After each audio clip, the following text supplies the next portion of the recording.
आज महाशिवरात्री स्पेशल मी तुमच्यासाठी साबुदाण्याचे थालीपीठची रेसिपी दाखवणार आहे। कारण आज सकाळीच नाश्त्याला काहीतरी करायचं म्हणून रोहनला काहीतरी वेगळा पदार्थ पाहिजे होता आणि आज नव्याने त्याला सुद्धा सुट्टी होती। त्या झोपल्या होत्या तिथपर्यंत म्हटलं काय करूया, तर म्हणून म्हटलं आज नाश्त्यासाठी साबुदाण्याचे थालीपीठ बनवूया। एक उपवासाची रेसिपी पण तुमच्याबरोबर शेअर केली जाईल। तसा घरात उपवास कोणाचा नव्हता, पण तरीसुद्धा काहीतरी वेगळं नेहमीपेक्षा नाश्ता पाहिजे होता म्हणून मी साबुदाण्याचे थालीपीठ बनवायचं ठरवलं। इथे मी 1 कप साबुदाणा घेतला आणि तो पहिल्यांदा व्यवस्थित असा भाजून घेतला। कलर चेंज होईपर्यंत आपल्याला काय भाजायचा नाहीये, फक्त जरासा असा तो थोडासा असा क्रिस्पी करून घ्यायचा आहे। इथपर्यंत एकीकडे माझी जेवणाची तयारीला पण मी सुरुवात केली होती।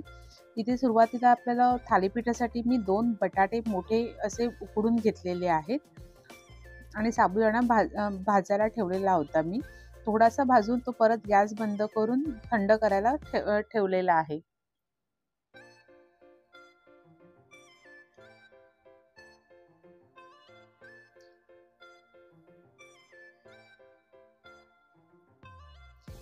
एकीकडे माझी दुसरी जेवणाची सुद्धा तयारी सुरूच होती।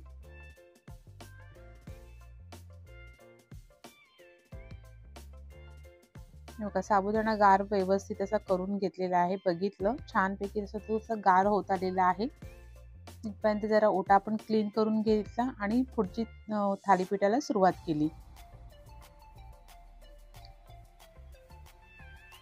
साबुदाणा आपण मिक्सरमधनं एकदम बारीक स्मूथ अशी एकदम त्याची पावडर करून घ्यायची आहे। असा जाडसर ठेवायचा नाहीये, तो आपल्याला मिक्सरमधनं आता आपण बारीक करून घेणार आहोत तेव्हा एकदम छानपैकी त्याची पावडर झाली पाहिजे। जेवढा जास्त फिरवता येईल मिक्सरमधनं तेवढा तो असा बारीक करून घ्यायचा आहे। 2-3दा फिरवायला लागला तरी चालेल, मध्ये मध्ये चेक करायचंय की तो जाडसर नाही येणार राहिलेला। मला आता इथे अगदी जरासा जाड वाटला म्हणून मी परत एकदा म्हटलं की थोडासा अजून त्याची एकदम पावडर करूया। जितकी जास्त पावडर त्याची करता येईल तेवढी केलेली खूप छान, म्हणून परत एकदा मी मिक्सरला तो बारीक करायला घेतला। तर आता बघितलं तर खूप सुंदर अशी त्याची पावडर तयार झाली होती। त्यामुळे सगळं आधी तो साबुदाण्याची ती सगळं पीठ जे तयार झालं होतं ते मी एका भांड्यामध्ये काढून घेतलेलं आहे।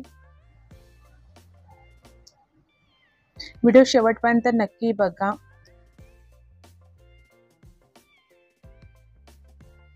हे बघा अशा पद्धतीने स्मूथ अशी एकदम पावडर तयार करून घेतलेली आहे मी।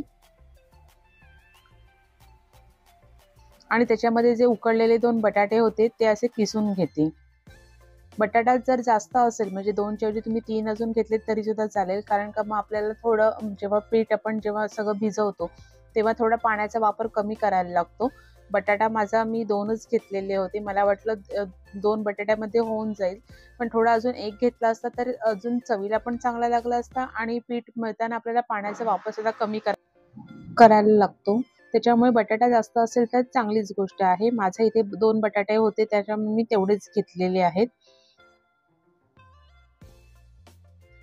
आता इथे मी मिरची आणि कोथिंबीर एवढे फक्त बारीक पेस्ट करून घेतलेली आहे, कारण का उपवासाला लसूण खात नाही त्याच्यामुळे आपण याच्यामध्ये लसूण वगैरे काय टाकलेलं नाही, फक्त मिरची आणि कोथिंबीर घेतलेली आहे आणि ती बारीक करून टाकलेली आहे। शेंगदाण्याचं कूट म्हणजे शेंगदाणा आपण भाजून त्याची जी पावडर तयार करतो ते मी 4 टेबलस्पून ह्याच्यामध्ये टाकून घेतलेलं आहे। चवीनुसार मीठ टाकलेलं आहे। कोथिंबीर बारीक चिरून टाकायची आहे। लाल तिखट थोडं टाकलेलं आहे, कारण का मिरची माझी एवढी काही जास्त तिखट मला वाटली नाही म्हणून मी त्याच्यामध्ये अजून लाल तिखट टाकलेलं आहे। आणि हे सगळं आधी सुरुवातीला आपण मिक्स करून घेऊया आणि मिक्स केल्यानंतर थोडंसं जर असं आपल्याला वाटलं की पाण्याची गरज आहे पीठ घट्ट करण्यासाठी तरच पाण्याचा वापर करायचा आहे, नाहीतर मग बटाट्याने सुद्धा आपल्याला मिक्स करता येतं। माझा इथे मी बटाटा घेतानाच मी 3च्या ऐवजी 2 घेतला होता, म्हणून मला थोडासा पाण्याचा वापर करायला लागला, अगदी थोडासा, म्हणजे पाणी पासून नुसतं शिंपडून टाकायचं। असं की आपण चपातीला जसं भिजवतो तसं पाणी ओतायचं नाहीये त्याच्यामध्ये, थोडंसं शिंपडतच फक्त आपल्याला पाण्याचा वापर करायचा आहे। आणि हे पीठ आपल्याला व्यवस्थित असं मळून घ्यायचं आहे छानपैकी। हे बघा व्यवस्थित असं आपण पीठ मळून घेतलेलं आहे। आता इथे आपल्याला जे थालीपीठ बनवायचं आहे त्याच्यासाठी आपण इथे सुरुवातीला एक असा ओला फडका असा म्हणजे एक ओलं कापड असं घ्यायचं आहे। त्यामध्ये परत थोडंसं असं पाणी लावायचं परत त्याला, आणि आपण हे पिठाचा आपला एक गोळा घेऊन त्याचं छानपैकी थालीपीठ थापून घेऊया। थालीपीठ थापताना सुद्धा इथे पाण्याचा मध्ये मध्ये वापर करायचा आहे की जेणेकरून हाताला ते चिकटणार नाही। तेलाच्या ऐवजी पाण्याचाच वापर करायचा आहे आणि छान असं पातळ अगदी एकदम मस्तपैकी आपण थालीपीठ हे थापून घेऊया। एकीकडे तवा गरम करायला ठेवलेलाच होता, कारण का लगेच थालीपीठ झाल्यावरती ते आपण मस्तपैकी शेकवून घेऊया।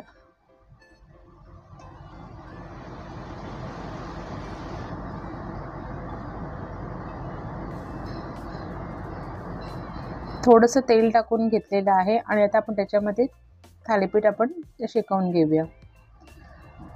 असा ओला कापड घेऊन आपण जर कोणतंही थालीपीठ किंवा वडा वगैरे केला तर करायला सोपं पडतं, पटकन होतात, कारण का चिकटण्याचा विषयच येत नाही। त्याच्यामुळे नेहमी असं कापड ओलं घेऊन असं जर केलं ना थालीपीठ पटापट होत जातं, किंवा कोणताही वडा वगैरे आपण करायचा असेल तरी सुद्धा तो पटापट होऊन जातो। आता एकीकडे दुसऱ्या थालीपीठची पण मी तयारी करून घेतलेली आहे। तिथपर्यंत हे छानपैकी अशी एकदम मस्तपैकी गोल्डन क्रिस्पी होईपर्यंत आपण शेकवून घ्यायचं आहे। एक आहे की जेव्हा हे साबुदाण्याचं थालीपीठ आपण बनवतो, जेव्हा आपण खायला बसणार असतो त्याच वेळेला ते बनवायचं आहे, बनवून ठेवून आपल्याला ते करायचं नाहीये।